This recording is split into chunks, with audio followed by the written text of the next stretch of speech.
ನಮಸ್ಕಾರ. ಆಪ್ಕೆ ಅದಾಲತ್ಗೆ ನಿಮಗೆ ಸ್ವಾಗತ. ಆಪ್ಕೆ ಅದಾಲತ್ನಲ್ಲಿ ನಾವು ಪ್ರಸ್ತುತಪಡಿಸ್ತೇವೆ ನಿಮ್ಮ ಹಾಗೂ ನಮ್ಮ ಮಧ್ಯೆ ಬದುಕುವ ಉನ್ನತ ಸ್ಥಾನದಲ್ಲಿರುವ ದೊಡ್ಡ ಮಟ್ಟದಲ್ಲಿರುವ ಶಕ್ತಿಶಾಲಿ ವ್ಯಕ್ತಿಗಳನ್ನ. ಆ ರೀತಿಯ ವ್ಯಕ್ತಿಗಳನ್ನ ಜನರು ಪ್ರಶ್ನೆ ಕೇಳೋದಕ್ಕೆ ಇಷ್ಟಪಡ್ತಾರೆ. ಆ ರೀತಿಯ ವ್ಯಕ್ತಿಗಳಿಂದ ಜನರು ಸ್ಪಷ್ಟನೆ ಕೇಳೋದಕ್ಕೆ ಇಷ್ಟಪಡ್ತಾರೆ, ಆರೋಪಗಳನ್ನ ಮಾಡೋದಕ್ಕೆ ಇಷ್ಟಪಡ್ತಾರೆ. ಪ್ರಸ್ತುತಪಡಿಸ್ತಾ ಇದ್ದೇವೆ ಇವತ್ತಿನ ಪ್ರಕರಣ ಆಪ್ಕೆ ಅದಾಲತ್ನಲ್ಲಿ.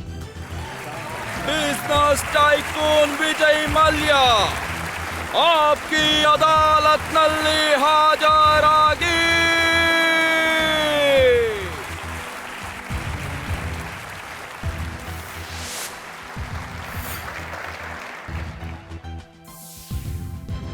ಆಪ್ಕೆ ಅದಾಲತ್ನಲ್ಲಿ ಅತಿಥಿ ಇದ್ದಾರೆ, ಜನರು ಇದ್ದಾರೆ, ಜಡ್ಜ್ ಕೂಡ ಇದ್ದಾರೆ. ಎಲ್ಲದಕ್ಕಿಂತ ಮೊದಲು ಇವತ್ತಿನ ಪ್ರಕರಣ ಶುರು ಮಾಡೋದಕ್ಕೆ ಇವತ್ತಿನ ಜಡ್ಜ್ ದಿಲೀಪ್ ಚೆರಿಯನ್ ಅವರ ಪರ್ಮಿಷನ್ ತಗೊಳ್ಳೋಣ. ಇವತ್ತಿನ ವಿಚಾರಣೆ ಶುರು ಮಾಡೋದಕ್ಕೆ ವಿಚಾರಣೆ ಶುರು ಮಾಡಿ. ಪ್ರಕರಣ ಶುರುವಾಗ್ತಿದೆ. ಆಪ್ಕೆ ಅದಾಲತ್ನಲ್ಲಿ ಮೊದಲ ಆರೋಪ ವಿಜಯ್ ಮಲ್ಯ ಮೇಲೆ. ಆಪ್ಕಿ ಅದಾಲತ್ನಲ್ಲಿ ಬಿಸ್ನೆಸ್ ಟೈಕೂನ್ ವಿಜಯ್ ಮಲ್ಯ ಅವರ ಮೇಲೆ ಇರುವ ಆರೋಪ. ಇವರು ಮೋಜು ಮಸ್ತಿಯ ವ್ಯಕ್ತಿ. ವಿಜಯ್, ನಿಮ್ಮ ಚೈಲ್ಡ್ಹುಡ್ ಬಗ್ಗೆ ಮಾತಾಡೋದಾದ್ರೆ ನಾನು ಪತ್ರಿಕೆಗಳಲ್ಲಿ ಓದಿದ್ದೇನೆ ಏನಂದ್ರೆ ನೀವು ಹಾಳಾದ ಹೃದಯದ ರಾಜಕುಮಾರ ಅಂತೆ. Spoiled son of A rich father. ಹಾಳಾದ ಹೃದಯದ ರಾಜಕುಮಾರ. ಹೃದಯ ಏನೋ ಸರಿಯಾಗೇ ಇತ್ತು, ರಾಜಕುಮಾರ ಮಾತ್ರ ಎಂದೂ ಆಗಿರಲಿಲ್ಲ. ನನ್ನ ತಂದೆಯವರಂತೂ ಬಹಳ ಸ್ಟ್ರಿಕ್ಟ್ ಆಗಿದ್ರು. ನಿಮ್ಮ ಹತ್ರ ಇರಲೇಬೇಕಿತ್ತು ಬಿಡಿ. ನಾನು ಹಾಳಾಗಿರಲಿಲ್ಲ ಅಂತ ನಾನು ಹೇಳ್ತಾ ಇಲ್ಲ. ಈಗ್ಲೂ ಕೂಡ ಸ್ವಲ್ಪ ಅದೇ ರೀತಿ ಮಜಾ ಮಾಡ್ತೀನಿ. ಆದ್ರೆ ಹೀಗ್ ಹೇಳೋದು ಸರಿಯಲ್ಲ. I was spoiled because my father set very very high standards for me. ಮತ್ತೆ ನಾನು ಬಹಳ ಕಷ್ಟ ಪಡಬೇಕಾಗಿ ಬಂತು. ₹400 ಸಂಬಳ ಕೊಡ್ತಾ ಇದ್ರಂತೆ ನಿಮ್ಮ ತಂದೆಯವರು ನಿಮಗೆ? ಹೌದು, ₹400 ಸಂಬಳ ಕೊಡ್ತಿದ್ರು ನನಗೆ. ಮತ್ತು ಆ ಸಂಬಳ 3-4 ವರ್ಷ ಆದ್ರೂ ಜಾಸ್ತಿ ಆಗ್ಲಿಲ್ಲ, ಇನ್ಕ್ರಿಮೆಂಟು ಸಿಗ್ಲಿಲ್ಲ. ಮತ್ತೆ ನಿಮ್ ತಂದೆಯವರು ಬೈತಾ ಇದ್ರ? ಹಾ ಹೌದು, ತಂದೆಯವರು ಬೈತಾ ಇದ್ರು. ಅಮ್ಮ ಅವರು ಸ್ವಲ್ಪ ಪ್ರೀತಿಯಿಂದ ಮಮತೆಯಿಂದ ಅರ್ಥ ಮಾಡಿಸ್ತಿದ್ರು ನನಗೆ. ಆದ್ರೆ ಆಲ್ ಇನ್ ಆಲ್ ಎಲ್ಲ ಒಳ್ಳೇದೇ ಆಯ್ತು. ಆದ್ರೆ ಹೀಗೆ ತಂದೆಯವರು ಸ್ಟ್ರಿಕ್ಟ್ ಆಗಿದ್ರು, ₹400 ಸಂಬಳ ಕೊಡ್ತಾ ಇದ್ರು. ನಾನು ಇದನ್ನು ಕೇಳ್ಪಟ್ಟೆ, ಒಂದ್ ವೇಳೆ ಏನಾದ್ರೂ ನೀವು ಲೆಟರ್ ಬರೆದ್ರೆ ಆ ಲೆಟರನ್ನ ಮುಂಚೆ ಓದ್ಬೇಕಿತ್ತಂತೆ. ಖಂಡಿತ ಹೌದು. ಅಷ್ಟಿದ್ರೂ ಕೂಡ ಹೇಗೆ ಹಾಳಾದ್ರಿ ನೀವು?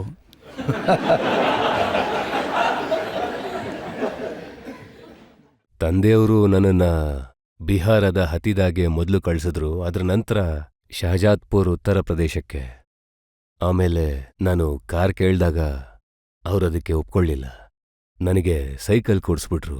ಆಗ್ಲೇ ನಾನು ಸ್ವಲ್ಪ ದಾರಿಗೆ ಬಂದ್ಬಿಟ್ಟೆ. ಆದ್ರೆ ನಾನ್ ಇನ್ವೆಸ್ಟಿಗೇಟ್ ಮಾಡಿರೋ ಪ್ರಕಾರ ಗೊತ್ತಾಗಿದ್ದೇನೆಂದ್ರೆ ನೀವು ನಿಮ್ ಮಗನ್ ಜೊತೆ ಅಷ್ಟು ಸ್ಟ್ರಿಕ್ಟ್ ಇಲ್ವಂತೆ. ಇಲ್ಲ, ನಾನು ತುಂಬಾ ಸ್ಟ್ರಿಕ್ಟ್ ಆಗೇ ಇದ್ದೀನಿ. ಅದೇನಂದ್ರೆ ಈಗಿನ ಕಾಲದಲ್ಲಿ 18 ವರ್ಷದ ಮಗನನ್ನಂತೂ ನಾನು ಒಂದು ರೂಮಲ್ಲಿ ಬಂದ್ಸಂತೂ ಇಡಕ್ಕಾಗಲ್ಲ.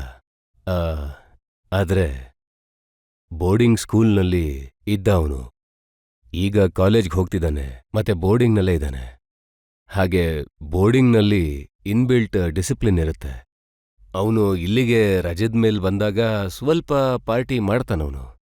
ಈ ವಯಸ್ಸಲ್ಲಿ ಮಾಡ್ಲಿಲ್ಲ ಅಂದ್ರೆ ಇನ್ಯಾವಾಗ ಮಾಡ್ತಾನೆ ಹೇಳಿ?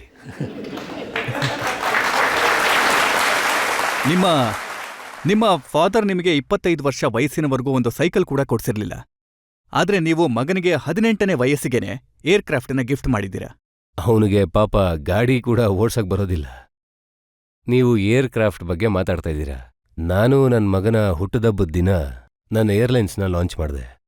ಅದಕ್ಕೆ ಮೀಡಿಯಾವ್ರು ಬರೆದ್ರು ನಾನು ಆತನಿಗೆ ಗಿಫ್ಟ್ ಕೊಟ್ಟೆ ಅಂತ. ಅದಕ್ಕೆ ಇದೇ ಮೀಡಿಯಾಗಳು ಏನಿವೆಯಲ್ಲ ಸುಮ್ಮನೆ ಬರೀತಾ ಇರುತ್ತೆ ನಮ್ಮ ಲೈಫ್ ಸ್ಟೈಲ್ ಬಗ್ಗೆ. ನಾನೇನ್ ಮಾಡ್ಲಿ ಹೇಳಿ? ನಾನು ನಿಮಗೆ ಹೇಳಬೇಕಂದ್ರೆ ಥಿಕ್ ಸ್ಕಿನ್ಡ್ ಆಗಿದ್ದೀನಿ. ನೀವು ಲೈಫ್ ಸ್ಟೈಲ್ನ ಚೇಂಜ್ ಕೂಡ ಮಾಡ್ಕೋಬಹುದು ಮೀಡಿಯಾದವ್ರನ್ನ ಖುಷಿ ಪಡಿಸೋದಕ್ಕೆ.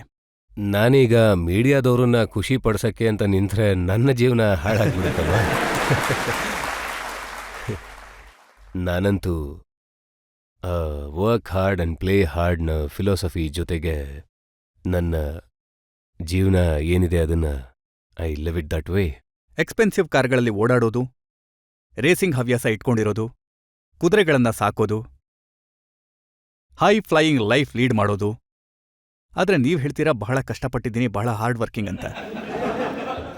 ಹೌದು, ಆದ್ರೆ ಫಾಸ್ಟ್ ಕಾರ್ಸ್, ರೇಸ್ ಹಾರ್ಸಸ್ ಇತ್ಯಾದಿಗಳ ಬಗ್ಗೆ ನೀವೇನ್ ಹೇಳ್ತಾ ಇದ್ದೀರಾ? ಕೇವಲ ಇವು ಮಾತ್ರ ಅಲ್ಲ, ದುಡ್ಡು ಏನು ಖರ್ಚಾಗತ್ತೆ ಇದಕ್ಕೆಲ್ಲ, ಅದನ್ನ ಮೊದಲು ಸಂಪಾದಿಸ್ಬೇಕಲ್ವಾ? ಅದನ್ನ ತಂದೆಯವರು ಸಂಪಾದನೆ ಮಾಡಿಟ್ಟು ಹೋಗಿದಾರಲ್ವಾ? ಹೌದು, ಆದ್ರೆ ನೀವೇನ್ ಹೇಳ್ತಾ ಇದ್ದೀರಾ ಅಂದ್ರೆ ತಂದೆಯವರು ಸಂಪಾದನೆ ಮಾಡಿ ಏನ್ ನಮಗ್ ಬಿಟ್ಟಿದಾರೋ, ನಮ್ ಲೈಫ್ ಸ್ಟೈಲ್ ಏನಿದೆ ಅದಕ್ಕೆ ಅವರು ಏನ್ ಬಿಟ್ಟಿದ್ರು ಅದು ಯಾವತ್ತೋ ಖಾಲಿಯಾಗಿರೋದು. ಈಗ ನಡೀತಿರೋದಕ್ಕೆ ಅರ್ಥ ಏನಂದ್ರೆ ನಾನ್ ಕಷ್ಟಪಟ್ಟು ಸಂಪಾದನೆ ಮಾಡ್ತೀನಿ, ಅದಕ್ಕೆ ನಾನು ಖರ್ಚು ಮಾಡ್ತಿದ್ದೀನಿ. ಈ ಮಾತು ನಿಜನಾ? ನೀವು ಬಿಸ್ನೆಸ್ನ ಸಂಭಾಳಿಸಿದ್ರಂತೆ, ತಂದೆಯವರ ಡೆತ್ನ ನಂತರ ಕಡಿಮೆ ವಯಸ್ಸಿನಲ್ಲೇ ನೀವು ಚೇರ್ಮನ್ ಆದ್ರಿ. ಆ ನಂತರ ಎಲ್ರೂ ಏನ್ ಹೇಳಿದ್ರು ಅಂತಂದ್ರೆ ನೀವು ಈ ಕಂಪನಿಯನ್ನ ಹಾಳು ಮಾಡ್ತೀರಾ ಅಂತ. ಖಂಡಿತ ಸರಿಯಾಗಿ ಹೇಳಿದ್ರಿ ನೀವು.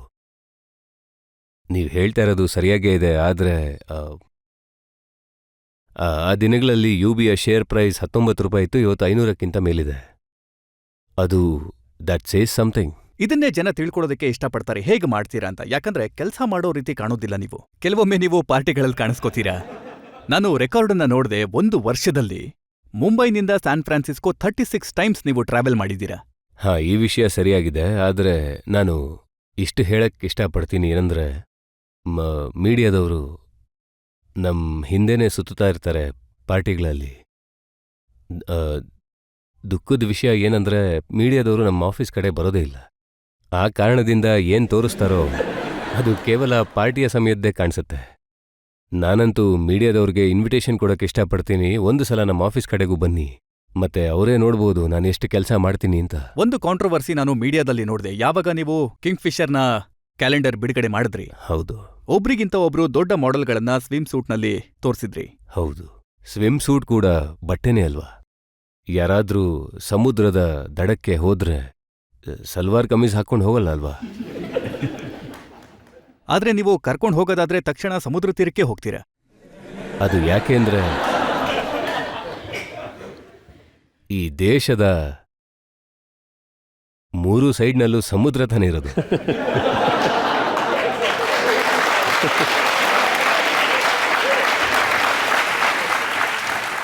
ಆದ್ರೆ ನಾನ್ ಕೇಳ್ಪಟ್ಟೆ ಈ ಸಲ ನಿಮ್ಮ ಪ್ಲಾನ್ ಏನಂದ್ರೆ ಅವರನ್ನ ಫಾರೆಸ್ಟ್ ಒಳಗಡೆ ಕರ್ಕೊಂಡು ಹೋಗೋದಂತೆ.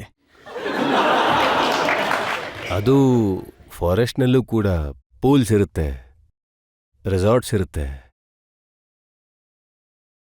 ಅದು ಕ್ಯಾಲೆಂಡರ್ನ ಹೆಸರೇ ಸ್ವಿಮ್ ಸೂಟ್ ಸ್ಪೆಷಲ್ ಅಂತಿದೆ. ಮತ್ತೆ ಈ ಬಾರಿ ಇನ್ನೊಂದು ವಿಷಯನ ನಾನು ಹೇಳ್ತೀನಿ, ಏನಂದ್ರೆ ನಾನು ಯಂಗ್ ಡಿಸೈನರ್ಸ್, ಅಪ್ಕಮಿಂಗ್ ಡಿಸೈನರ್ಸ್ ನಿಂದ ಎಲ್ಲ ಡಿಸೈನ್ಸ್ ತರಿಸ್ದೆ. ಅವರ ಸ್ವಿಮ್ ಸೂಟ್ಸ್ನ ನಾವು ಪ್ರಸ್ತುತಪಡಿಸಿದ್ದೀವಿ ಈ ಸಲದ ಕ್ಯಾಲೆಂಡರಲ್ಲಿ. ಮತ್ತು ನಿಮಗೆ ಗೊತ್ತಿರಬಹುದು, Kingfisher calendar won the FAB Awards internationally as the best calendar in the world. Vijay saab, media ನಿಮ್ಮ ಬಗ್ಗೆ ಯಾವಾಗ ಬರೆದ್ರೂ ಕೂಡ ಈ ವಿಚಾರದ ಬಗ್ಗೆ ಹೆಚ್ಚು ಪ್ರಸ್ತಾಪ ಇರುತ್ತೆ. ಏನಂದ್ರೆ ನೀವು ಯಾಟ್ನಲ್ಲಿ ಪಾರ್ಟಿ ಕೊಟ್ರಿ, ಅದು ರಾತ್ರಿ ಶುರುವಾಗಿ ಬೆಳಗಿನವರೆಗೂ ನಡೀತು, ಜನ ಡಿನ್ನರ್ ಮಾಡದೆ ಬಂದು ಬ್ರೇಕ್ಫಾಸ್ಟ್ ಮಾಡ್ಕೊಂಡು ಹೋಗ್ತಾರೆ ಅಂತ. ಮೀಡಿಯಾ ಕೂಡ ಅದನ್ನೇ ಮಾಡುತ್ತೆ. ಮತ್ತೆ ಈ ವಿಚಾರದ ಬಗ್ಗೆ ಚರ್ಚೆ ಆಗತ್ತೆ, ಏನಂದ್ರೆ ನೀವು ಎಷ್ಟು ಹೈ ಫ್ಲೈಯಿಂಗ್ ಆಗಿದ್ದೀರಾ. ಕಿಂಗ್ ಫಿಶರ್ ಏರ್ಲೈನ್ಸ್ ಮಾಲೀಕನಾಗಿ ಲೋ ಫ್ಲೈಯಿಂಗ್ ಆಗಿರೋಕ್ಕಂತೂ ಆಗಲ್ಲ. ನಾನು ಹೈ ಫ್ಲೈಯಿಂಗ್ ಆಗಿರ್ತೀನಿ. ಕೇವಲ ಇಲ್ಲಿ ಇಂಡಿಯಾದಲ್ಲಿ, ಈ ದೇಶದಲ್ಲಿ ಸಾಕಷ್ಟು ಹಿಪೋಕ್ರಸಿ ಇದೆ. ಯಾರಾದ್ರೂ ಅಭಿರುಚಿ ಇಟ್ಕೊಂಡು ಇಫ್ ದೆ ಲಿವ್ ಅವ್ರನ್ನ ಕ್ರಿಟಿಸೈಸ್ ಮಾಡ್ತಾರೆ ಜನರಲ್ಲಿ. ಮತ್ತು ವಿದೇಶಕ್ಕೆ ಹೋದ್ರೆ ಬಹಳಷ್ಟು ಜನ ಮಿಲಿಯನೇರ್ಸ್ ಇದ್ದಾರೆ. ಅವ್ರ ಬಳಿ ಕೂಡ ದೊಡ್ಡ ದೊಡ್ಡ ಯಾಟ್ಸ್ ಇದೆ, ಪ್ರೈವೇಟ್ ಜೆಟ್ಸ್ ಇವೆ, ಎಲ್ಲ ಇದೆ. ಅವ್ರ ಬಗ್ಗೆ ಜನ ಕಡಿಮೆ ಬರೀತಾರೆ.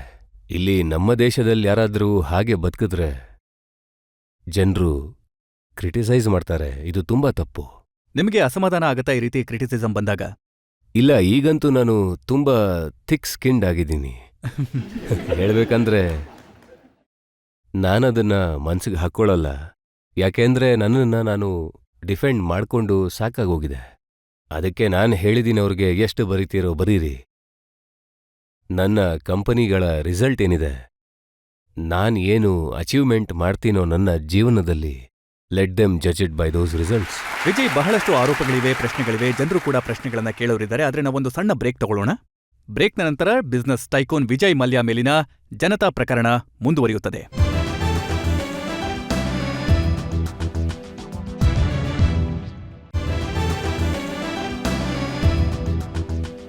ಆಪ್ಕಿ ಅದಾಲತ್ನಲ್ಲಿ ಇವತ್ತು ಆರೋಪಗಳು ಹಾಗೂ ಪ್ರಶ್ನೆಗಳ ಮಧ್ಯೆ ಇದ್ದಾರೆ ಇಂಡಸ್ಟ್ರಿಯಲಿಸ್ಟ್ ವಿಜಯ್ ಮಲ್ಯ. ಆಪ್ಕಿ ಅದಾಲತ್ನಲ್ಲಿ ಬಿಸ್ನೆಸ್ ಟೈಕೂನ್ ವಿಜಯ್ ಮಲ್ಯ ಮೇಲಿರುವ ಆರೋಪ. ಇವರು ತನ್ನನ್ನ ತಾನು ಕಾನೂನಿಗಿಂತ ಮೇಲಿದ್ದೇನೆ ಎಂದು ಭಾವಿಸುತ್ತಾರೆ. ವಿಜಯ್ ಸಾಬ್, ನೀವು ಯಾವಾಗ್ಲೂ ಸುದ್ದಿಯಲ್ಲಿರ್ತೀರಾ ಪ್ಲೇಬಾಯ್ ಇಮೇಜ್ನ ಕಾರಣದಿಂದ, ಹೈ ಫ್ಯಾಷನ್ನ ಕಾರಣದಿಂದ, ಸ್ವಿಮ್ ಸೂಟ್ಸ್ ಕ್ಯಾಲೆಂಡರ್ ಕಾರಣದಿಂದ, ಫಾಸ್ಟ್ ಕಾರ್ಗಳ ಕಾರಣದಿಂದ. ಇವೆಲ್ಲ ಇತ್ತೀಚಿನ ವಿಚಾರಗಳು. ಆದ್ರೆ ಏನಾದ್ರೂ ಕೆಲವು ವರ್ಷಗಳ ಹಿಂದಕ್ಕೆ ಹೋದ್ರೆ 1986ನಲ್ಲಿ ನೀವು ಯಾವ ಕಾರಣಕ್ಕೆ ನ್ಯೂಸಲ್ಲಿ ಇರ್ತಾ ಇದ್ರಿ ಅಂದ್ರೆ ನಿಮ್ಮ ಆಫೀಸ್ ಮೇಲೆ, ಮನೆ ಮೇಲೆ ರೇಡ್ ಆಗ್ತಾ ಇರ್ತಿತ್ತು. ನಿಮ್ಮನ್ನ ಅರೆಸ್ಟ್ ಕೂಡ ಮಾಡಿದ್ರು. ಅದು ಇನ್ಕಮ್ ಟ್ಯಾಕ್ಸ್ ರೇಡ್ ಆಗಿತ್ತು. ಇನ್ಕಮ್ ಜಾಸ್ತಿ ಆದ್ರೆ ರೇಡ್ ಆಗೋದು ಸಹಜ ಅಲ್ವಾ?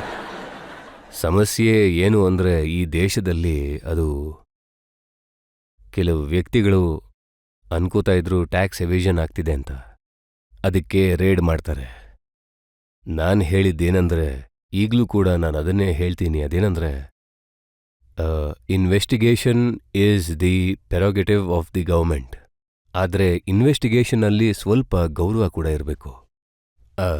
ನಾನು ಹೇಳೋದೇನೆಂದ್ರೆ, ಕೇವಲ ಭಾರತದಲ್ಲಿ ಮಾತ್ರ ಈ ರೀತಿ ಇನ್ವೆಸ್ಟಿಗೇಷನ್ಸ್ ಆಗಲ್ಲ. ಎಲ್ಲ ಕಡೆ ನಡೆಯುತ್ತೆ, ವಿದೇಶಗಳಲ್ಲೂ ನಡೆಯುತ್ತೆ. But investigations are conducted with some dignity and grace. ಇಲ್ಲಿ ಏನಂದ್ರೆ, ಅವರು ರೇಡ್ ಮಾಡೋರು, ಮನೆ ಒಳಗೆ ಬರೋರು, ಬೀಗಗಳನ್ನ, ಕಬೋರ್ಡ್ನ ಎಲ್ಲವನ್ನ ಒಡೆದುಹಾಕ್ತಿದ್ರು. ಹೇಗೆ ಫೀಲಿಂಗ್ ಆಗೋದು ಅಂದ್ರೆ, guilty until you are proved innocent. Arrest ಕೂಡ ಮಾಡಿದ್ರು. ಹೌದು, ಬ್ಯಾಂಗ್ಳೂರ್ ಏರ್ಪೋರ್ಟಲ್ಲಿ ಅರೆಸ್ಟ್ ಮಾಡಿದ್ರು. ಆದರೆ ನನಗೆ ತಕ್ಷಣ ಬೇಲ್ ಕೂಡ ಸಿಕ್ತು. ಮತ್ತೆ ಈ ರೇಡ್, ನನ್ನ ಅರೆಸ್ಟ್ ಏನಾಗಿತ್ತಲ್ಲ, ಇದು ಶಾ ವೆಲೆಸ್ನ ಕಾರಣದಿಂದ ಆಗಿದ್ದು. ಯಾಕೆಂದ್ರೆ ಶಾ ವೆಲೆಸ್ನ ಮ್ಯಾನೇಜ್ಮೆಂಟ್ ಸರ್ಕಾರಕ್ಕೆ ಒಂದು ಕಂಪ್ಲೇಂಟ್ ಕೊಟ್ಟಿತ್ತು. ಏನಂದ್ರೆ, ನಾನು ಫಾರಿನ್ ಎಕ್ಸ್ಚೇಂಜ್ ರೆಗ್ಯುಲೇಷನ್ ಆಕ್ಟ್ನ ವೈಲೇಷನ್ನಲ್ಲಿ ಶಾ ವೆಲೆಸ್ನ ಓವರ್ಸೀಸ್ ಶೇರ್ಸ್ನ ನಾನು ಖರೀದಿ ಮಾಡಿದ್ದೆ ಅಂತ. ಅವರ ಆಕ್ವಿಸಿಷನ್ ಇದಾಗಿತ್ತು. ಆ ಕಾರಣದಿಂದ ಅವರು ರೇಡ್ ಮಾಡಿದ್ರು. ನಾನು ನಿರ್ದೋಷಿಯಾಗಿ ಹೊರಗೂ ಬಂದೆ, ಮತ್ತೀಗ ನಾನು ಶಾ ವೆಲೆಸ್ನು ಕೊಂಡ್ಕೊಂಡೆ. 2000 ಇಸ್ವಿನಲ್ಲಿ ಒಂದು ಆರೋಪ ಬಂದಿತ್ತು. ಏನು ಅಂದ್ರೆ, ರಿಸರ್ವ್ ಬ್ಯಾಂಕ್ನಿಂದ ಪರ್ಮಿಷನ್ ತಗೊಳ್ದೆ ನೀವು ಕಿಂಗ್ಫಿಷರ್ನ ಲೋಗೋ ಬಳಸ್ಕೊಂಡಿದ್ದೀರಾ ಅಂತ. ಅದಕ್ಕೆ ನಿಮ್ಮ ಮೇಲೆ ಎನ್ಫೋರ್ಸ್ಮೆಂಟ್ ಡೈರೆಕ್ಟರ್ ಅವರು ಕೇಸ್ ಹಾಕಿದ್ರು. ಫೇರಾ ಕೂಡ ಕೇಸ್ ಹಾಕಿದ್ರು. ನಾನೇನೂ ತಪ್ಪಾದ ಕೆಲ್ಸನ ಮಾಡಿರಲಿಲ್ಲ. ಒಂದು ಹೋಮ್ ಗ್ರೋನ್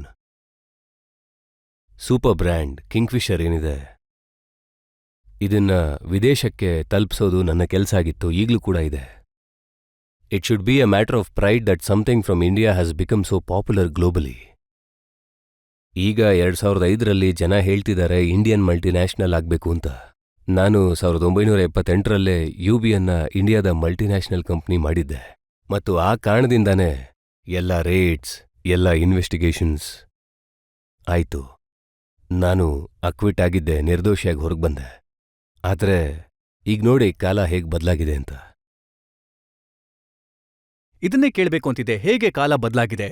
ಇನ್ಕಮ್ ಟ್ಯಾಕ್ಸ್ನ ಕೇಸ್ ನಿಮ್ಮೇಲಿತ್ತು, ನೀವು ಅದರಿಂದ ಬಚಾವಾದ್ರಿ. ಎನ್ಫೋರ್ಸ್ಮೆಂಟ್ನ ಕೇಸ್ ಕೂಡ ನಿಮ್ಮೇಲಿತ್ತು, ಅದರಿಂದನೂ ಬಚಾವಾದ್ರಿ. ಶಾ ವಾಲೆಸ್ನ ಆರೋಪ ಬಂತು, ನೀವು ಆ ಕಂಪ್ನಿನೇ ಖರೀದಿ ಮಾಡಿದ್ರಿ. ಇವನ್ನೆಲ್ಲ ನೀವು ಮ್ಯಾನಿಪುಲೇಟ್ ಮಾಡಿರಬಹುದು. ಈ ಕಾರಣಕ್ಕೆ ಇನ್ಕಮ್ ಟ್ಯಾಕ್ಸ್ ಡಿಪಾರ್ಟ್ಮೆಂಟಿಂದ ನನಗೆ ಸರ್ಟಿಫಿಕೇಟ್ ಆಫ್ ಅಪ್ರಿಷಿಯೇಷನ್, ರಾಷ್ಟ್ರೀಯ ಸಮ್ಮಾನ, certificate of appreciation as one of the highest tax payers ನನಗೆ ಸಿಕ್ಕಿದೆ. ಹೇಗೆ ಮ್ಯಾನೇಜ್ ಮಾಡಿದ್ರಿ? ಜನರಿಗೂ ಇದರ ರಹಸ್ಯ ಏನು ಅಂತ ಹೇಳಿ, ಸೀಕ್ರೆಟ್ ಏನು ಅಂತ. ಮ್ಯಾನೇಜ್ ಮಾಡೋ ಅವಶ್ಯಕತೆ ಏನೂ ಇರಲಿಲ್ಲ. ಯಾವಾಗ when somebody is innocent, he cannot be forcibly made guilty. I don't do any wrong things. I don't have any need to do wrong things. Vijay saab, ಹೀಗೆ ನಾನಂತೂ ನನ್ನ ಟ್ಯಾಕ್ಸ್ನ ಸರಿಯಾದ ರೀತಿಯಲ್ಲಿ ಕಟ್ತಾ ಇದ್ದೀನಿ. ನನ್ನ ಕಂಪನಿನ ಕಾನೂನಿನ ಪ್ರಕಾರ ನಡೆಸ್ತಾ ಇದ್ದೀನಿ. ಮತ್ತು ಹೀಗೆ ಬಹಳಷ್ಟು ಡಿಪಾರ್ಟ್ಮೆಂಟ್ಸ್ ಇವೆ. ಅವರು ಯೋಚನೆ ಮಾಡ್ತಾರೆ, ಇದರ ಇನ್ವೆಸ್ಟಿಗೇಷನ್ ಆಗಲೇಬೇಕು, ಯಾಕೆಂದ್ರೆ ಈ ಟೆಕ್ನಿಕಾಲಿಟಿ ಸರಿ ಇಲ್ಲ, ಅದು ಸರಿ ಇಲ್ಲ ಅಂತ. ಮತ್ತೆ ದೊಡ್ಡ ವ್ಯಾಪಾರವನ್ನ ಈ ದೇಶದಲ್ಲಿ ನಡೆಸೋದು ಕಠಿಣವಾದ ಕೆಲಸ. ಕೆಲವು ವ್ಯಕ್ತಿಗಳಿದ್ದಾರೆ ಗವರ್ಮೆಂಟಲ್ಲಿ ಅಲ್ಪ ಸ್ವಲ್ಪ ಬೀಗದ ಕೈ ತಿರುಗಿಸೋ, ಕೈ ತಿರುಗಿಸಿ ಮಜಾ ತಗೊಳ್ಳೋರು. ಈಗಲೂ ಬೀಗದ ಕೈ ತಿರುಗಿಸೋ ಪ್ರಯತ್ನ ಮಾಡ್ತಾರಾ, ಇಲ್ಲ ಹೆದರ್ತಾರ ನಿಮ್ಗೆ? ಬೀಗನೇ ಕೊಡಲ್ಲ ಅವ್ರಿಗೆ ಅಂದ್ರೆ ಕೈಲಿಂದ ತಿರುಗಿಸ್ತಾರೆ. ಬಹಳಷ್ಟು ಜನಕ್ಕೆ ಏನನ್ಸುತ್ತೆ ಅಂತಂದ್ರೆ, ನೀವು ಪಾಲಿಟಿಕ್ಸ್ಗೆ ಯಾವ ಕಾರಣಕ್ಕೆ ಬಂದಿದ್ದೀರಾ? ಅದೇನಂದ್ರೆ ನಿಮ್ಮ ಇನ್ಫ್ಲೂಯೆನ್ಸ್ ಜಾಸ್ತಿ ಮಾಡ್ಕೊಳ್ಳೋದಕ್ಕೆ, ನಿಮ್ಮನ್ನ ನೀವು ಬಚಾವ್ ಮಾಡ್ಕೊಳ್ಳೋದಕ್ಕೆ. ಇದ್ರ ಮೇಲೆ ಸಾಕಷ್ಟು ಆರೋಪಗಳಿವೆ, ಪ್ರಶ್ನೆಗಳಿವೆ. ಅದಕ್ಕೂ ಮುಂಚೆ ಒಂದು ಸಣ್ಣ ಬ್ರೇಕ್ ತಗೊಳ್ಳೋಣ. ಮತ್ತೆ ಬ್ರೇಕ್ನ ನಂತರ ವಿಜಯ್ ಮಲ್ಯ ಅವರ ಮೇಲೆ ಜನತೆಯ ಪ್ರಕರಣ ಮುಂದುವರಿಯುತ್ತೆ. ನಾವು ವಾಪಸ್ ಬರ್ತೇವೆ ಹೊಸ ಆರೋಪಗಳು, ಪ್ರಶ್ನೆಗಳೊಂದಿಗೆ.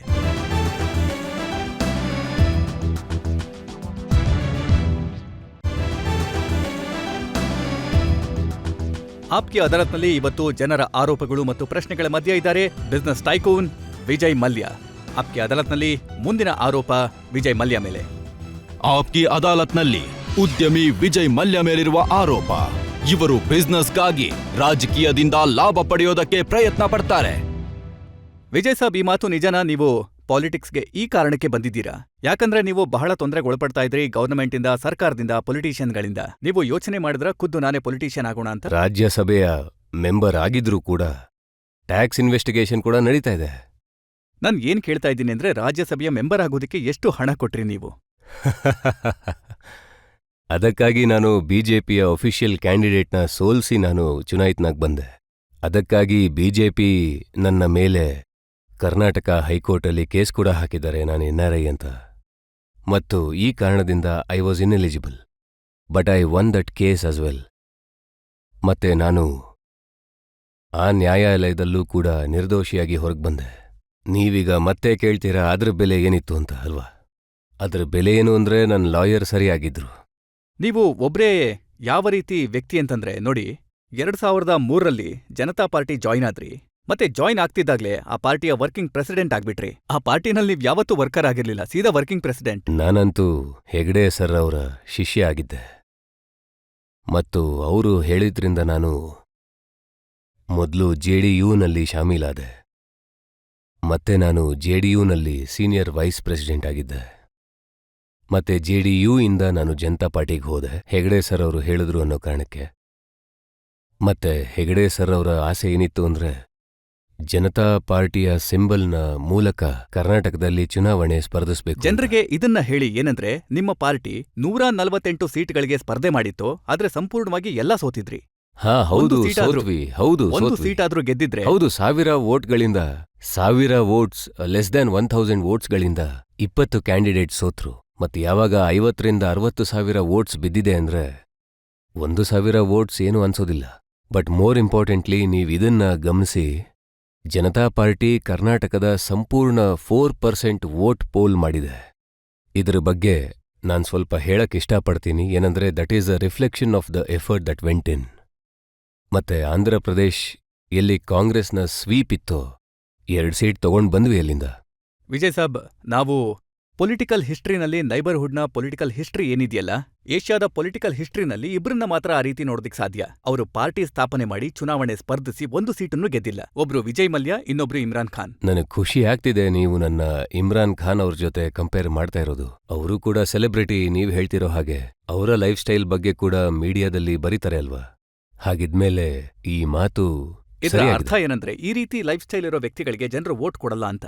ಹಾ, ಈ ಮಾತು ಕೂಡ ಸರಿನೇ. ಆದ್ರೆ ನಾನು ಮತ್ತೆ ಜನತಾ ಪಾರ್ಟಿಗೆ ಅಲ್ವಾ ಜಾಯ್ನ್ ಆಗಿದ್ದು. ಈ ಮಾತು ಸತ್ಯನಾ? ಏನಂದ್ರೆ, ವೋಟ್ ಪಡೆಯೋದಕ್ಕೆ ನೀವು ಟಿಪ್ಪು ಸುಲ್ತಾನ್ನ ಕತ್ತಿಯನ್ನ ಖರೀದಿ ಮಾಡಿ 1.5 ಕೋಟಿ ಖರ್ಚು ಮಾಡಿದ್ರಂತೆ. ನಾನ್ ಟಿಪ್ಪು ಸುಲ್ತಾನ್ ಕತ್ತಿನ ಖರೀದಿ ಮಾಡಿದೆ 1.5 ಕೋಟಿ ರೂಪಾಯಿಗೆ. ಅದು ಚುನಾವಣೆಗಲ್ಲ. ಆಮೇಲೆ ಅದ್ರ ನಂತರ ನಾನು ಸುಮಾರು ನನ್ನ ದುಡ್ಡಿಂದ 10 ಕೋಟಿ ರೂಪಾಯಿ ಖರ್ಚು ಮಾಡಿ ಟಿಪ್ಪು ಸುಲ್ತಾನ್ನ ಮತ್ತಷ್ಟು ವಾರ್ ಮೆಮೋರಿಯಲ್ಸ್ ತಗೊಂಡೆ ನಾನು ಲಂಡನ್ನಲ್ಲಿ. ಈ ಎಲ್ಲವೂ ನನ್ ಬಳಿ ಇದೆ, ನಾನು ಹೊರಗಿಟ್ಟಿದ್ದೀನಿ. ನನ್ನ ಆಸೆ ಏನಂದ್ರೆ, ಟಿಪ್ಪು ಸುಲ್ತಾನ್ನ ಮ್ಯೂಸಿಯಂ ಮಾಡಬೇಕು ಬೆಂಗಳೂರಿನಲ್ಲಿ. ಮತ್ತೆ ಸರ್ಕಾರದಿಂದ ಯಾವಾಗ ನನಗೆಲ್ಲ ಪರ್ಮಿಷನ್ ಸಿಗುತ್ತೋ ಆಗ ಎಲ್ಲವನ್ನ ನಾನು ಇಂಡಿಯಾಗೆ ತರ್ತೀನಿ. ಯಾಕೆಂದ್ರೆ ಆ ಕತ್ತಿಯ ಬಗ್ಗೆ ಎಷ್ಟು ಕಾಂಟ್ರವರ್ಸಿ ಆಗಿದೆ ಅಂದ್ರೆ, ಮತ್ತೆ ಕಸ್ಟಮ್ಸ್ನವರು ನಮಗೆಷ್ಟು ತೊಂದರೆ ಕೊಟ್ಟಿದ್ದಾರೆ. 7 ತಿಂಗಳ ಹಿಂದೆ ನೀವು ಆ ಕತ್ತಿಯನ್ನ ಖರೀದಿ ಮಾಡಿದ್ರೆ ಅದನ್ನ ಯಾರಿಗೂ ಹೇಳಿರ್ಲಿಲ್ಲ. ಯಾವಾಗ ಲೋಕಸಭೆಯ ಎಲೆಕ್ಷನ್ ಬಂತು, ಆ ಸಮಯದಲ್ಲಿ ನೀವು ಅನೌನ್ಸ್ಮೆಂಟ್ ಮಾಡಿದ್ರಿ. ಇಲ್ಲ, ಖಂಡಿತ ಇಲ್ಲ, ಇದು ಸುಳ್ಳು. ಮತ್ತೆ ಎಲೆಕ್ಷನ್ಗೋಸ್ಕರ ಆಗಿದ್ರೆ ನಾನು ಇನ್ನಷ್ಟು ದುಡ್ಡು ಖರ್ಚು ಮಾಡಿ ಟಿಪ್ಪು ಸುಲ್ತಾನ್ನ ಮತ್ತಷ್ಟು ವಾರ್ ಮೆಮೋರಿಯಲ್ ಯಾಕೆ ತಗೋಬೇಕಿತ್ತು? ಮತ್ತೆ ಈಗ ನಮ್ಮ ಬಳಿ ಎಷ್ಟು ಸಾಮಗ್ರಿಗಳಿದಾವೆ ಟಿಪ್ಪು ಸುಲ್ತಾನ್ದು, ಆಫ್ ಗ್ರೇಟ್ ಹಿಸ್ಟಾರಿಕಲ್ ವ್ಯಾಲ್ಯೂ. ಇವೆಲ್ಲವನ್ನೂ ಒಟ್ಟಿಗೆ ಸೇರಿಸಿದ್ರೆ ಒಂದೊಳ್ಳೆ ಮ್ಯೂಸಿಯಂ, ಹಿಸ್ಟಾರಿಕ್ ಮ್ಯೂಸಿಯಂ ಆಗತ್ತೆ. ಆದ್ರೆ ನೀವು ಹೋಗಿ ವೋಟ್ ಕೇಳ್ಬೋದು, ನೋಡಿ ನಾನು ಟಿಪ್ಪು ಸುಲ್ತಾನ್ನ ಎಲ್ಲ ವಸ್ತುಗಳನ್ನ ತಗೊಂಡ್ ಬಂದಿದ್ದೀನಿ, ನಾನು ವೋಟ್ ಕೊಡಿ ಅಂತ. ನಾನು ಕೇವಲ ಟಿಪ್ಪು ಸುಲ್ತಾನ್ನ ಕತ್ತಿ ಮತ್ತು ವಾರ್ ಮೆಮೋರಿಯಲ್ಸ್ನ ತೋರಿಸಿ ವೋಟ್ ಅಂತೂ ಕೇಳೋದಿಲ್ಲ. ನಾನ್ ಹೇಳೋದೇನಂದ್ರೆ, ಆಪ್ಕಿ ಅದಾಲತ್ ಪ್ರೋಗ್ರಾಮ್ನ ನೋಡಿ ನೀವು ನನಗೆ ವೋಟ್ ಮಾಡಿ ಅಂತ. ಆದ್ರೆ ನೋಡಿ, ನೀವು ಮೊದಲನೇ ಪೊಲಿಟಿಷಿಯನ್ ಜನರನ್ನ ಎನ್ಕರೇಜ್ ಮಾಡ್ತೀರಾ ಕುಡಿಯೋದಕ್ಕೆ. Because I am not A hypocrite. ನಾನು ಇದನ್ನ ಮಾಡೋದಿಲ್ಲ. ಏನಂದ್ರೆ, ನಮ್ಮ ಮನೆಯ ಒಳಗಡೆ ವಿಸ್ಕಿ ಮತ್ತೆ ಜನರ ಮುಂದೆ ಪೈನಾಪಲ್ ಜ್ಯೂಸ್ ಕುಡಿಯೋಂಥ ವ್ಯಕ್ತಿ ಅಲ್ಲ ನಾನು. ಮತ್ತೆ ನಾನು ಹೇಳೋದು ಏನಂದ್ರೆ, ನಮ್ಮ ಮದ್ಯಪಾನದ ಇಂಡಸ್ಟ್ರಿಯಿಂದ 25,000 ಕೋಟಿ ರೂಪಾಯಿ ಪ್ರತಿ ವರ್ಷ ಸ್ಟೇಟ್ ಗವರ್ಮೆಂಟ್ಗೆ ಟ್ಯಾಕ್ಸ್ ರೂಪದಲ್ಲಿ ಕೊಡ್ತೀವಿ. ಮತ್ತೆ ಸ್ಟೇಟ್ ಗವರ್ಮೆಂಟ್ಸ್ಗೆ ನಾವು ಕೇಳಬೇಕು ಏನಂದ್ರೆ, ಈ ದುಡ್ಡು ತಗೊಂಡು ಬಡವರಿಗೆ ನೀವೇನ್ ಮಾಡ್ತಿದ್ದೀರಾ ಅಂತ. ನಿಮ್ಮ ಪಾರ್ಟಿಯ ಸ್ಲೋಗನ್ ಏನಿರ್ಬೇಕು ಅಂತಂದ್ರೆ, ಕುಡಿರಿ ಹಾಗೂ ಬದುಕಿ. ನನ್ನ ಸ್ಲೋಗನ್ ಅದು ಕುಡೀರಿ ಹಾಗೂ ಬದುಕಿ. ನನ್ನ ಸ್ಲೋಗನ್ ಅದು ಕುಡೀರಿ ಹಾಗೂ ಬದುಕಿ ಅನ್ನೋದು. ಮತ್ತೆ ನೀವು ಪಾರ್ಟಿಗೆ ಸ್ಲೋಗನ್ ಮಾಡೋದಕ್ಕೆ ಹೇಳ್ತಾ ಇದ್ದೀರಾ, ಸ್ವಲ್ಪ ಆದ್ರೂ ನನ್ನ ಬಳಿ ಇರ್ಲಿ ಬಿಡಿ. ಅಂದ್ರೆ ಲಿಕ್ಕರ್ ಸರ್ವ್ ಮಾಡಿ ದೇಶ ಸೇವೆ ಮಾಡ್ಬೇಕು ಅಂತ ಅನ್ಕೊಂಡಿದ್ದೀರಾ? ಹೌದು, ಖಂಡಿತ. ಈ ಕಾರಣಕ್ಕೆ ನಮ್ಮ ಎಪಿಕ್ಸ್ ಏನಿದಾವೆ, ರಿಲಿಜಿಯಸ್ ಎಪಿಕ್ಸ್ ಕೂಡ ಇದೆ. ನೂರಾರು ಸಾವಿರಾರು ವರ್ಷಗಳ ಪುರಾತನವಾದ್ದು ಹಿಸ್ಟ್ರಿ ನೀವು ನೋಡಿದ್ರೆ ಅಲ್ಲಿ ಬರ್ದಿದ್ದಾರೆ ಸೋಮರಸ. ಇದು ನಾನ್ ಆಲ್ಕೋಹಾಲಿಕ್ ಏನಲ್ಲ. Somarasa was alcohol. It is part of India's cultural heritage and tradition. ಸೋಮರಸವನ್ನ ಬಿಟ್ಟು ಕೂಡ ನಿಮ್ಮ ಬಹಳಷ್ಟು ಕೆಲಸಗಳಿವೆ, ಅವುಗಳ ಮೇಲೂ ಕೂಡ ನಮ್ಮ ಆರೋಪಗಳಿವೆ. ನಾವೀ ಪ್ರಕರಣವನ್ನ ಮುಂದುವರಿಸೋಣ ಒಂದು ಸಣ್ಣ ಬ್ರೇಕ್ನ ನಂತರ.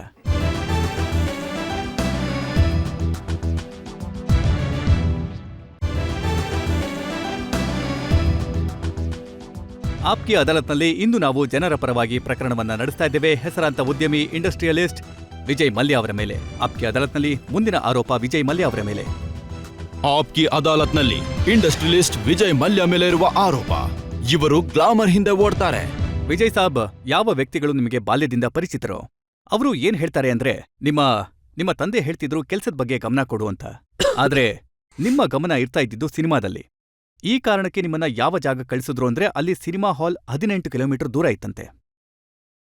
ಸಿನಿಮಾದ ಅಭಿರುಚಿ ಯಾವಾಗ್ಲೂ ಅಷ್ಟಿರಲಿಲ್ಲ. ನಾನು ಕೇವಲ ಒಂದು ಎಕ್ಸಾಂಪಲ್ ಹೇಳೋದಾದ್ರೆ, ಅಲ್ಲಿ ಶಹಜಹಾನ್ಪುರ ಯಾವ ರೀತಿ ಜಾಗ ಅಂದ್ರೆ, ಅದು ಅಲ್ಲಿ ಕೆಲಸವನ್ನ ಬಿಟ್ಟು ಬೇರೆ ಯಾವ ಎಂಟರ್ಟೈನ್ಮೆಂಟ್ ಪ್ರಾಸ್ಪೆಕ್ಟೂ ಇರಲಿಲ್ಲ.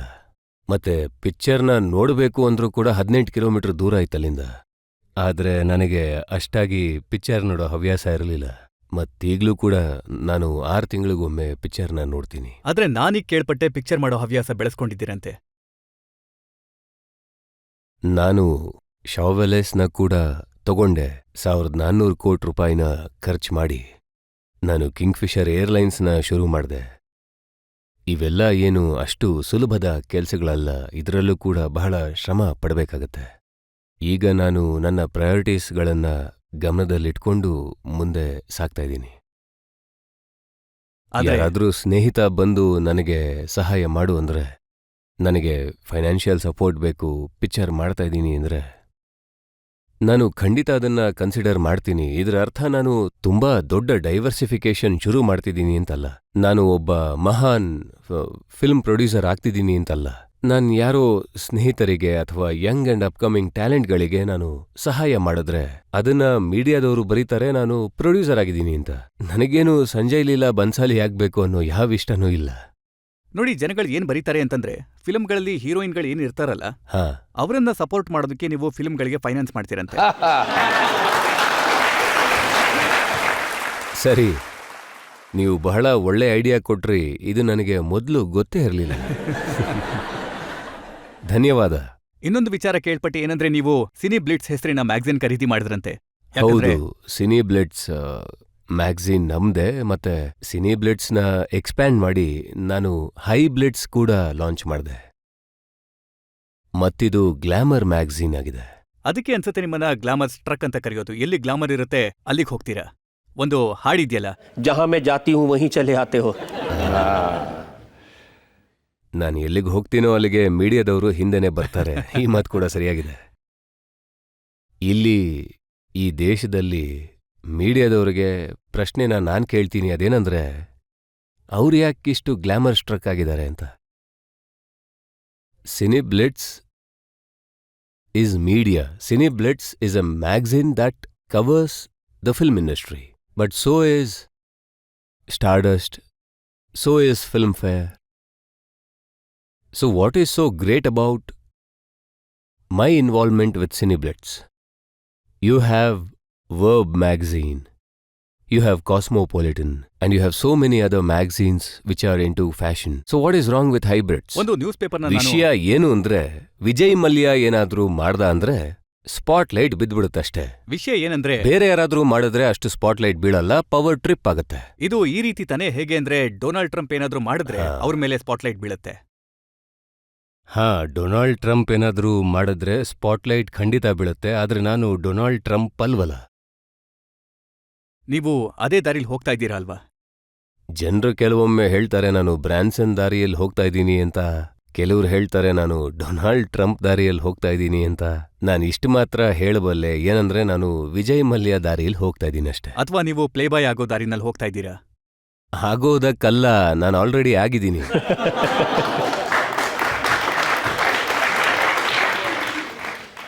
ನಾನು ಇದನ್ನ ಓದಿದ್ದೆ. ಏನಂದ್ರೆ ಏರ್ಲೈನ್ಸ್ ನೀವು ಲಾಂಚ್ ಮಾಡಿದ್ರಿ, ಅದರಲ್ಲಿ ಏರ್ ಹಾಸ್ಟೆಸ್ ಯಾರಾಗ್ಬೇಕು ಅನ್ನೋ ಸೆಲೆಕ್ಷನ್ ಕೂಡ ವಿಜಯ್ ಮಲ್ಯನೇ ಖುದ್ದು ಮಾಡ್ತಾರಂತೆ. ಹೌದು, ಅದು ನಮ್ಮ ಕ್ವಾಲಿಟಿ ಕಮಿಟ್ಮೆಂಟ್ ಆಗಿರುತ್ತೆ. ಬರೀ ಕ್ವಾಲಿಟಿನಾ ಅಥವಾ ಅದರ ಹಿಂದೆ ಏನಾದ್ರೂ ಉದ್ದೇಶ ಇದೆಯಾ?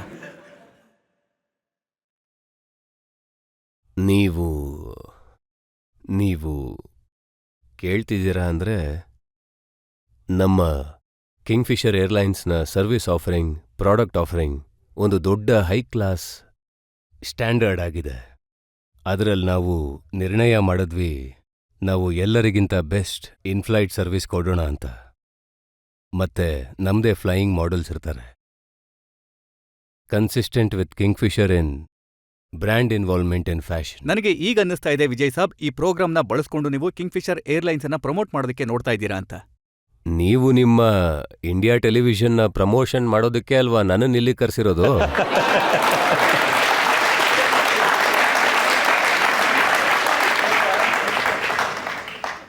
ಈಗ ನೋಡೋಣ ಬನ್ನಿ ಜನತಾ ಜಡ್ಜ್ ಏನ್ ಹೇಳ್ತಾರೆ ಅಂತ. ಆಪ್ಕೆ ಅದಾಲತ್ನಲ್ಲಿ ತೆಗೆದುಕೊಳ್ಳೋಣ ಇನ್ನೊಂದು ಬ್ರೇಕ್ ಮತ್ತು ಕಾದು ನೋಡೋಣ ಜನತಾ ಜಡ್ಜ್ ದಿಲೀಪ್ ಚೆರಿಯನ್ ಅವರ ತೀರ್ಪಿಗೆ.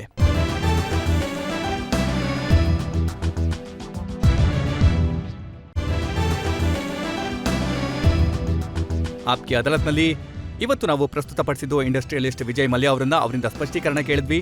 ಅವರ ಲೈಫ್ ಸ್ಟೈಲಿನ ಬಗ್ಗೆ, ಅವರು ಗ್ಲಾಮರ್ ಸ್ಟ್ರಕ್ ಆಗಿರುವ ಬಗ್ಗೆ, ಅವರ ಪಾಲಿಟಿಕ್ಸ್ನ ಬಗ್ಗೆ ಕೂಡ. ಈಗ ಸಮಯ ಇಂದಿನ ವಿಚಾರಣೆ ಬಗ್ಗೆ ಇಂದಿನ ಜಡ್ಜ್ ದಿಲೀಪ್ ಚೆರಿಯನ್ ಅವರಿಂದ ತೀರ್ಪನ್ನು ಕೇಳೋದಕ್ಕೆ. ವಿಜಯ್ ಮಲ್ಯ ಅವರ ಬಗ್ಗೆ ಕ್ವಶನ್ಸ್ ಮತ್ತು ಆನ್ಸರ್ಸ್ನ ಕೇಳಿದ್ಮೇಲೆ ನನಗನ್ನಿಸ್ತಿದೆ he should be sentence to a life of working harder and playing harder. ಅವರಿಗೆ ಲೈಸೆನ್ಸ್ ಕೊಡಬೇಕು to continue to offend people with his humour. As penance for his fun and his production of Somarasa, he should be asked to publish a calendar of spiritual thought which should be at the level of the clouds and fueled by more than just UB spirits. That is the pronouncement of the court.